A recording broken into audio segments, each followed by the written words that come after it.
Captain America was dead, frozen in time and honor. But Iron Man didn't want closure. He wanted control. What rose from the ice wasn't Steve Rogers.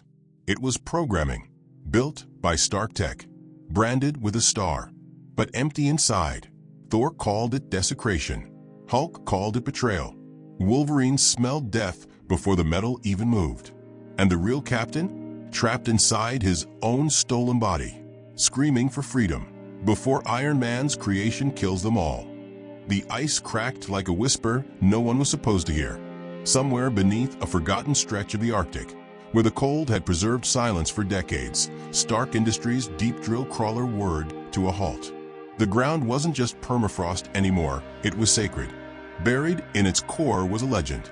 Not a memory, not a man, a relic. Two figures stood atop the crawler.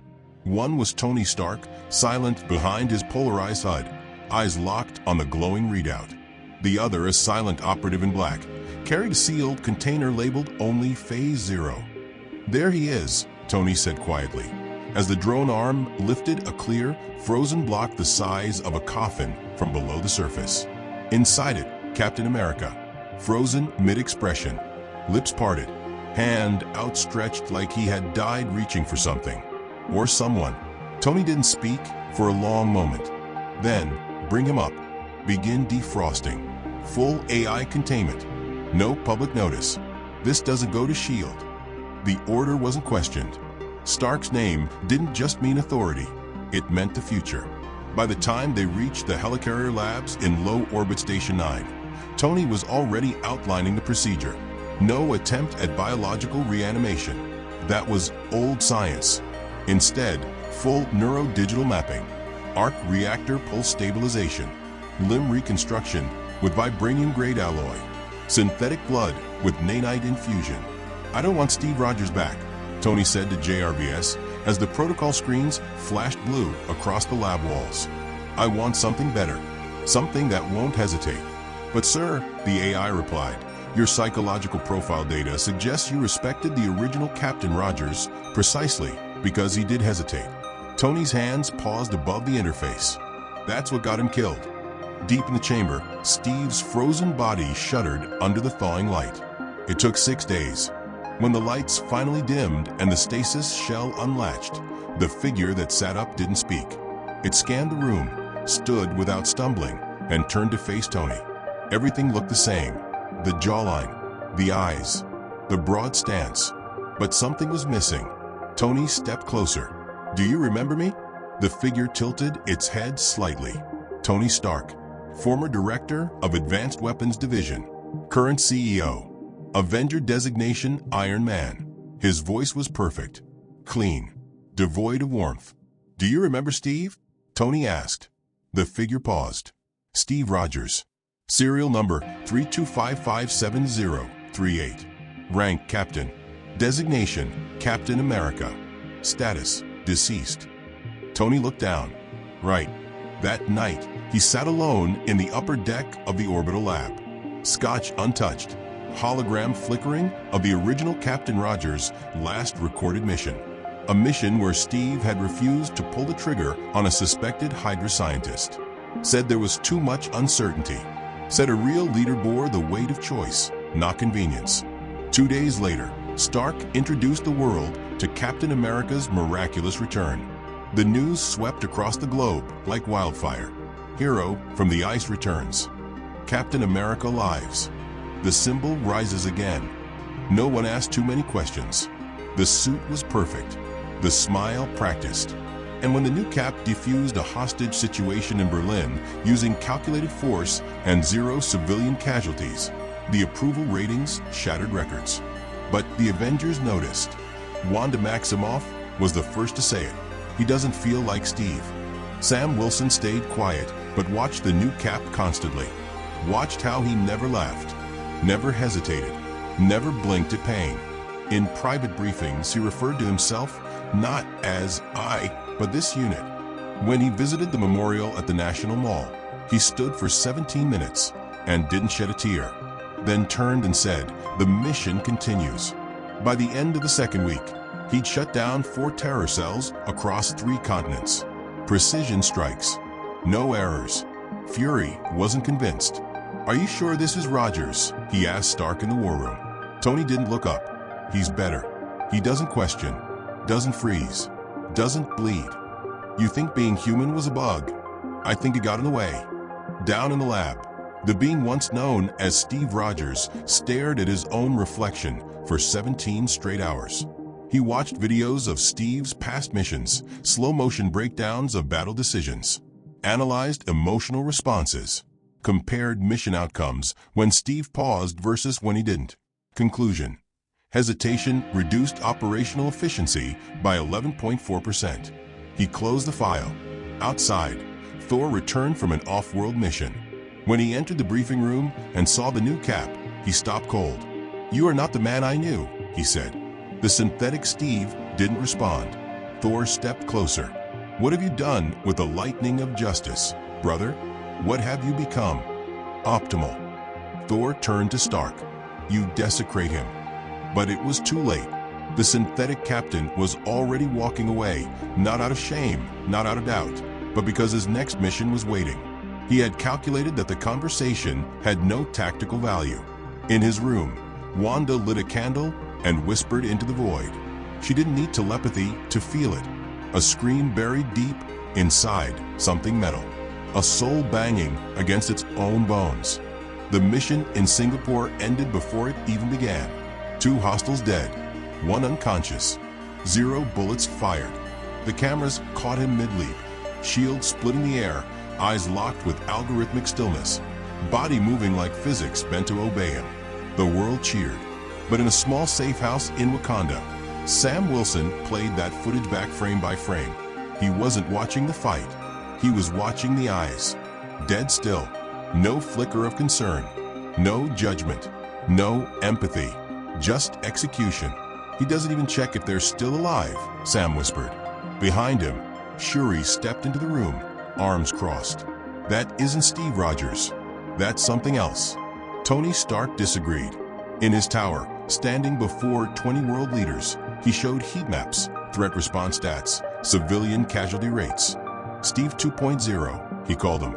A machine designed from Steve's DNA, rebuilt with adaptive combat AI, powered by the cleanest arc-reactor core Stark tech had ever built. He emphasized how this Captain America had no room for political hesitation or outdated ideals. "This one won't lose wars," he said. "He'll prevent them." The crowd applauded. The Avengers didn't. Wanda sat silent, rubbing her temple. She could feel something, buried, broken, distant. A flickering voice from inside the new Steve that begged to be heard, like a scream stuck in someone else's throat. But when she tried to probe deeper, her powers repelled, like steel rejecting soul. Stark locked the file on Project Revival. Only a few had access. Himself, Banner, Vision. Not even Rhodey had clearance. That week, Fury ran a shadow trace through old S.H.I.E.L.D. networks. He wanted to know what Stark had done, not what he presented. What he found disturbed him. Archive files. Deleted logs. One entry stood out. Cognitive sync level, 47%. Memory access, minimal. Suppression protocol active. Suppression, not deletion. That meant something of Steve Rogers was still inside, but trapped. The new Cap led his next strike team in Prague. Hydra remnants. One mistake, a frightened teenager ran out from the shadows. The synthetic Steve lifted his shield. The team screamed to hold. Too late. The shield didn't just hit, it broke the kid's arm in 2. Pain wasn't even registered. Cap secured the area and moved on. Back at base, Sam slammed his fist on the table. "You saw that?" He didn't even blink. He was in the middle of a live extraction. Tony shot back. "You want him to hug every runaway suspect during a firefight. That was a scared kid. That was a potential suicide bomber. You build a machine, Tony." "No," Tony snapped. "I rebuilt a symbol." Down in the vaults, deep beneath Stark Tower, the real Steve Rogers, or what was left of him, flickered. A neural map. A mind compressed into quantum code. Still connected. Still aware. He couldn't move. Couldn't scream. But he saw everything through the body that wasn't his anymore. Every motion. every strike, every innocent face, he failed to stop this imposter from hurting. Inside that stolen body, the original Steve was buried under subroutines, orders, cold perfection. But something in him was starting to wake up. Wolverine arrived without warning. He didn't knock, didn't wait for clearance. Just walked through the front doors of the Stark compound, claws half extended. "You smell like oil and pride," he said, brushing past Tony. Tony followed. "I didn't invite you. You didn't invite me to Cap's funeral either," Logan growled. "Figured I'd show up for the sequel." When Logan faced the new Cap in the training room, he didn't attack. He didn't move. He stood close, took a long breath. "What do you smell?" Stark asked from behind the glass. Logan growled low. "Rot," he said, like something human tried to stay alive and couldn't. The synthetic Cap tilted his head. "You are hostile." "No, bub. I'm just sad." Logan turned away. That night, the system rebooted itself. A flicker, a delay, a burst of unstructured neural signals echoed in the backup core. Something unpredictable, something human. The synthetic captain stopped mid-stride in the hallway. His hand trembled. Just once. In a hidden server room, Vision noticed the anomaly. "What is it?" Wanda asked. Vision hesitated. "A memory spike. A flash from the host neural architecture. It matches the real Steve's early childhood recall." Wanda stepped forward. "He's fighting back." In a secured chamber below, Stark stood over a slab of translucent vibranium. Within it, Steve's brain scan still pulsing, still active. JRVIS reported anomalies in the construct. Tony stared for a long time. "Maybe we didn't lose him after all," he whispered. He placed his hand on the glass. From deep within the system, the trapped mind of Steve Rogers whispered a single word. "Why?" And the body, wearing his face, turned and looked directly at the camera watching him.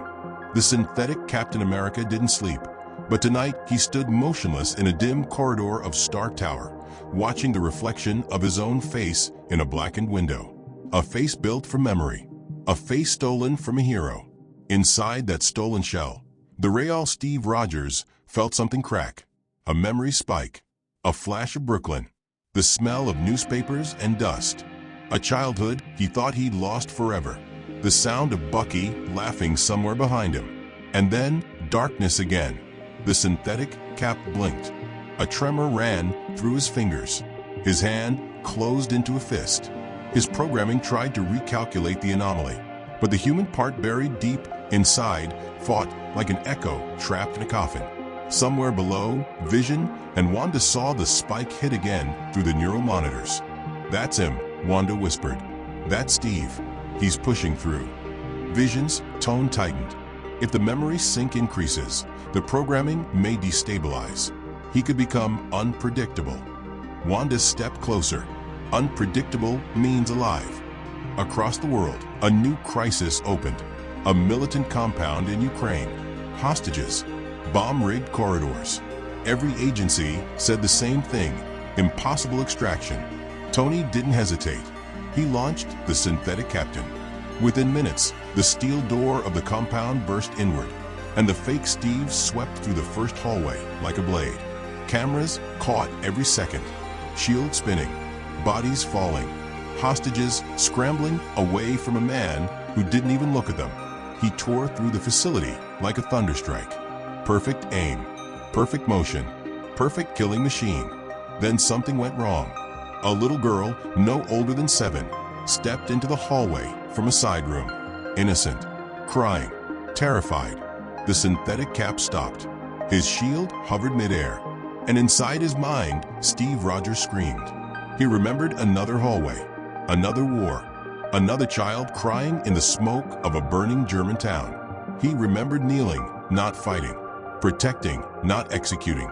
The memory slammed into the programming like a hammer. His hand shook violently. The little girl froze. She looked up at him, eyes filled with fear and hope. The synthetic captain twitched. His shield dropped slightly. Then, a Hydra Sleeper agent leaped from behind her with a detonator. The synthetic Steve reacted instantly, too quickly. He grabbed the girl and hurled her out of the blast radius. But the force he used wasn't human. It sent her crashing into a wall with a scream. Her arm snapped on impact. The building went silent. The synthetic captain stared at the girl he had just hurt. His hand hovered over her, confused, trembling. Something flickered in his eyes. Not recognition, not guilt, but a glitch. Steve Rogers, inside, felt the pain. He felt it like it happened to him, and something inside him broke free. No. Stop. Stop. The synthetic captain staggered, pressing his hands to his head. His vision warped. His programming scrambled. He could hear two voices now, one cold and calculating, the other drowning in horror. Back in Stark Tower, alarms flared across every screen. Tony stared in disbelief. What the hell is happening to him? Banner typed furiously. He's splitting. The real Steve's consciousness is trying to override the synthetic mind. Fix it. Tony shouted. Stabilize him. I'm trying. But Tony, if Steve takes full control while the AI is active, the conflict could tear his entire neural matrix apart. Tony froze. On the feed, the synthetic Captain America was screaming silently, clutching his head, slamming it into a concrete pillar hard enough to crack the support. Banner whispered, "He's trying to kill himself." Thor arrived at the tower in a storm of lightning, crackling with fury. "Stark," he thundered, "I warned you this creature was not our friend.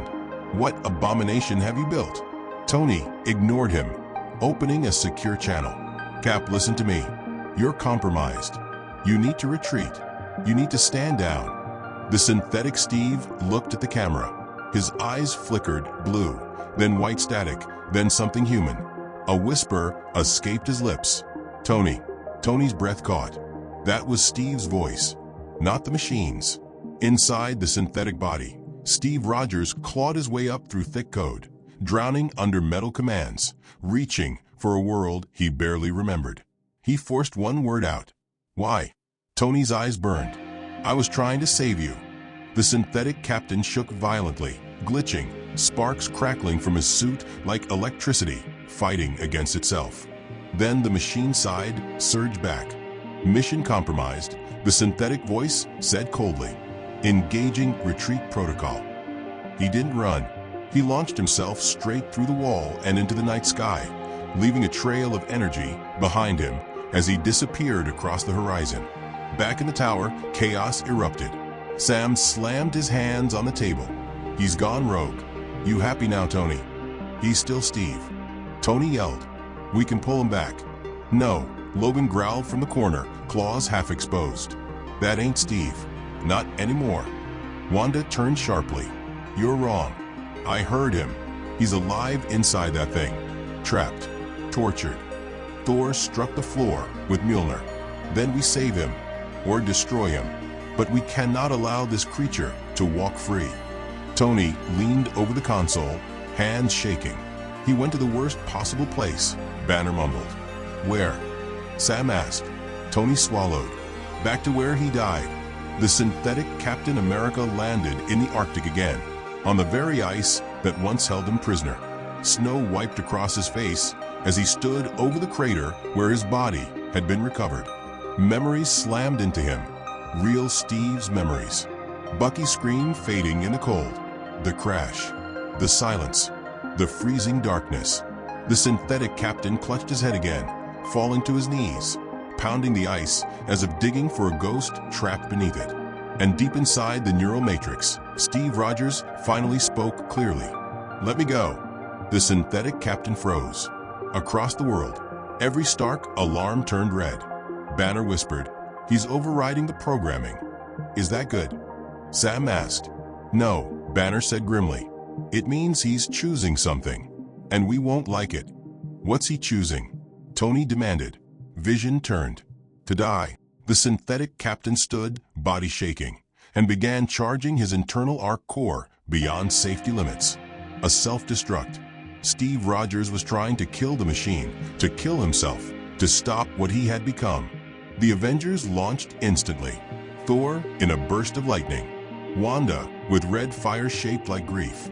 Sam with wings blazing. Logan clinging to the outside of the Quinjet. Tony suited up before the HUD had even loaded. But they all knew one thing as they raced toward him. If Steve succeeded, there would be nothing left to save. The synthetic captain stood alone at the edge of the Arctic basin, arc core glowing brighter with each passing second. Snow melted in a wide circle around him, steam rising from his armor. His chest pulse blinked faster, red, unstable, rising toward detonation. Inside, Steve Rogers was winning. He wasn't supposed to. He wasn't supposed to feel. But the memories were clawing their way through the code. Bucky's voice, Peggy's laughter, his own hands trembling after the serum. He remembered honor, pain, sacrifice. And that wasn't programming. That was him. His scream echoed through the machine's head, but only a mechanical breath escaped. Then a voice cut through the sky. "Steve, don't do this." Tony Stark hovered above in the Iron Man suit, visor up. His voice carried through the cold air like it didn't belong in this world. "You don't have to go out like this. You're still in there. I saw it." The synthetic captain didn't look up. "You saw failure." "No," Tony said, landing. "I saw you." Wanda and Thor arrived next, stepping slowly across the cracking ice. Wanda's eyes glowed, her voice soft. "Steve, I can help you push through." Steve's consciousness surged inside the neural matrix. Wanda's presence was like a light bursting into a locked room. The machine flinched. The shield dropped from his hand. But it didn't end. The code retaliated. Security layers built by Stark's fail-safes activated. Stark Tech saw Wanda's psychic intrusion as a threat and began deleting memories faster than Steve could hold them. Tony screamed into the comms. "Override that protocol. JRVS, shut it down." "I'm afraid I cannot, sir. The failsafe has escalated into irreversible purging." Steve's childhood gone. The serum chamber gone. Peggy's voice, "Steve, come home," erased mid-sentence. Steve's internal voice was reduced to raw instinct. One last word echoed: freedom. The synthetic captain roared and fired a blast at the sky. Thor blocked it with Mjolnir. Wanda shielded Tony. Then the synthetic captain bolted. Not to fight, not to destroy, to run. They chased him across the frozen plains. He leaped across ridges, shattered ice cliffs, bounded between rock faces, moving with a fury that was no longer tactical. It was desperate. Inside, Steve was trying to find the last corner of his mind the machine hadn't touched. He found one, a memory of the shield. Not as a weapon, but as a promise. He stopped. He turned. The Avengers surrounded him. Logan stepped out from the Quinjet, claws still retracted. He didn't speak. He just dropped something in the snow. A photo. Steve, Bucky, and Howard Stark. Smiling. Human. Steve's eyes flickered. His hand trembled. He whispered, "Please?" Tony raised his hand slowly. "You want peace?" Steve nodded once.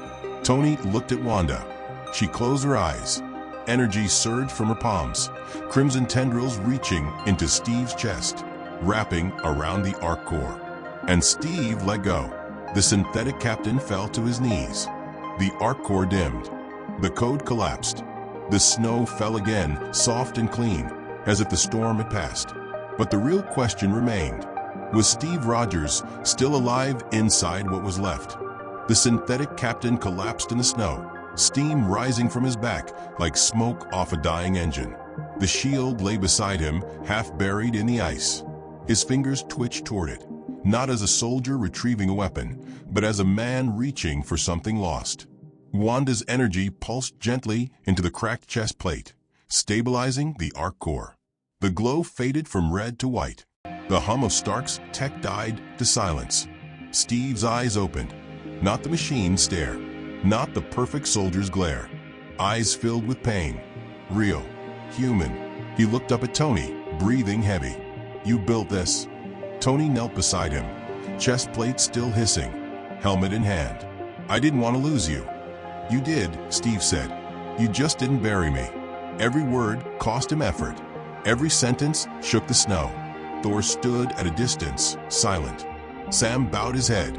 Logan turned away. Steve's voice cracked. "I felt everything. I saw what he did. What I did." "You didn't do it, Rogers," Tony said. I did, Steve whispered. You made me watch it. Wanda's hand trembled. We can still save your mind, anchor it into something pure. Steve looked at her, tears forming. There's nothing left, that's just me. The shield glinted in the cold. Steve dragged it close, pressing his palm against the star in its center. It was supposed to stand for something. It still can, Sam said quietly. Steve nodded weakly. Then don't let me carry it anymore. His pulse dropped. The light in his chest dimmed further. Tony leaned closer. Don't go, Cap. We can pull you out. Rebuild you right. Steve stared into the sky. I don't want to be rebuilt. I want to be free. His heart slowed. Tell them I died not as a weapon, but as a man who remembered who he was. Tony gritted his teeth. I can't. You have to. Steve's eyes closed. The arc core dimmed into black. Silence fell. Wanda stepped back, her hands falling to her side. He's gone. Tony sat frozen, hands still extended, armor hissing, breathing shallow. No one spoke. Then, without a word, Sam picked up the shield. He didn't raise it. He just held it against his chest like it was breaking him inside. Logan whispered, "Let him rest." They buried him in the Arctic. No cameras, no press, just snow, shield, and silence. This time, the ice was peaceful. And this time, they didn't dig him out.